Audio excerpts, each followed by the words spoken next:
আজকে আমি পেয়ে গেছি মাত্র 19,000 টাকায় অ্যাপেলের ল্যাপটপ। হেলা ডালা না।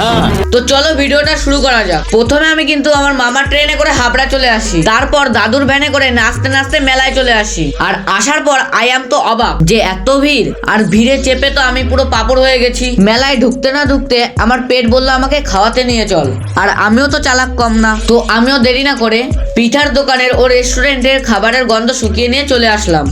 গজব বেইজ্জতি।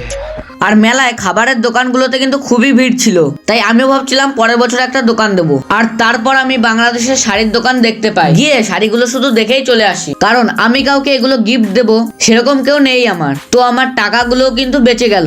कैसा लगा मेरा मजाक? আর তারপরে চলে আসি আমি সেই বাণীপুর মেলার বিখ্যাত দোকানে, যেখানে মাত্র 19,000 টাকায় অ্যাপেলের ল্যাপটপ পাওয়া যাচ্ছে, আরো অনেক জিনিস। আর তোমরা দেখো তো এই দাদাকে চিনতে পারো নাকি? হ্যাঁ, এটাই সেই ফেমাস ইউটিউবার সন্দীপ দাদা। আর দাদা কিন্তু সবার সাথে ঘেঁচা ঘ্যাচ ছবি তুলছিল, আর তাই আমি দেরি না করে দাদার সাথে একটা চকচকে ছবি তুলে নিলাম। জলवा है हमारा। আর আমাদের আজকের মিনি ব্লগটা কিন্তু এখানেই শেষ। তো তোমাদের সঙ্গে দেখা হচ্ছে মাই নেক্সট ব্লগে। বাই।